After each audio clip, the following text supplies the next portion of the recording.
Radha Vallabh Shri Harivansh. Welcome my YouTube family.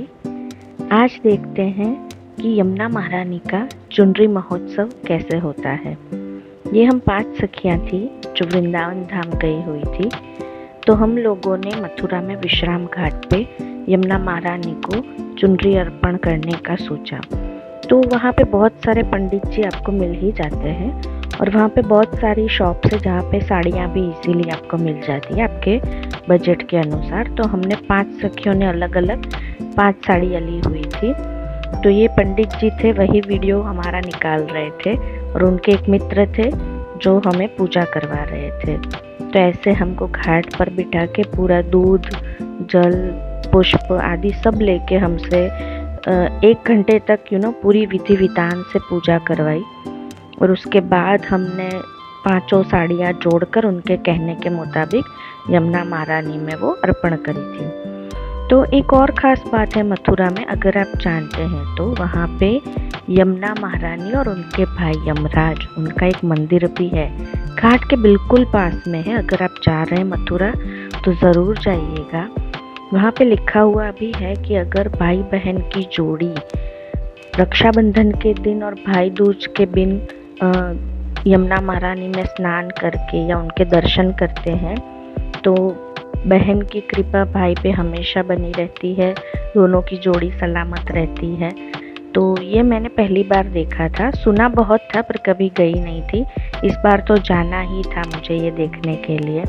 तो आप सब भी जब मथुरा जाएं तो अपनी बहन अपने परिवार के साथ जाएं। अब आपका भाई बहन आपके साथ में नहीं भी है, कहीं और रहते हैं, पर फिर भी उनकी अच्छी सफलता के लिए, अच्छे स्वास्थ्य के लिए आप वहाँ पे प्रार्थना कर सकते हैं। इस बार का जो हमारा धाम का प्रवास था ना, वो इतना अच्छा था, इतना अद्भुत था, क्योंकि सारे डिवोटीज थे। हम सारे हमारे पूज्य गुरुदेव केलीकुंज वाले प्रातः स्मरणीय महाराज से दीक्षित हैं। तो इस बार का अनुभव तो अलग ही था, क्योंकि हम सब ने भजन कीर्तन करते हुए ही सारे दिन बिता दिए थे। तो इस बार की जो यात्रा थी धाम की, ऐसा लगा कि सच में सफल हो गई। कोई प्रपंच नहीं, प्योर भक्ति, अपने में रहो, भजन करो, पूरा लाभ उठाओ। धाम में जब तक हो आप उसका पूरा लाभ उठाओ। कहते हैं कि धाम में पग पग में अश्वमेध यज्ञ का पुण्य मिलता है। तो जब भी धाम में जाएं, चाहे अपने परिवार के साथ जाएं, किसी के भी साथ जाएं, मटेरियलिस्टिक बातें और दुनिया, समाज, दुनियादारी की बातें ना करके वो समय अगर हम भजन में लगाएंगे ना तो उसका 1000 गुना फल मिलता है। ऐसे हमारे गुरुदेव भगवान कहते हैं। वहाँ कण कण में ठाकुर जी और श्री जी विराजमान है। तो ये पूजा विधि तो बहुत लंबी चली थी, तो उतना लंबा तो मैं आपको 1 घंटे तक का क्लिप नहीं दिखा पाऊंगी। ये छोटी सी ही क्लिप है। बट उस वक्त मॉनसून भी था, तो यमुना महारानी अपने पूर्ण स्वरूप में थी। तो उसका और ही एक आनंद था कि यमुना महारानी को ऐसे खिलखिलाते हुए देखना। तो आप सब भी जाइए, अपना मनोरथ करिए जो हमारी सामर्थ्य है। ऐसा नहीं है कि हमको महंगी साड़ी ही लेनी है, महंगा ही कुछ दान करना है, नहीं। आपकी जो यथाशक्ति है, जैसे आप करना चाहें आप कर सकते हैं। बस ये है कि यमुना महारानी की कृपा भी मांगिए, क्योंकि जीवन डोरी होती है ना। नदियाँ जो होती है हमारे जीवन की डोरी होती है, हमारी रक्षक होती है।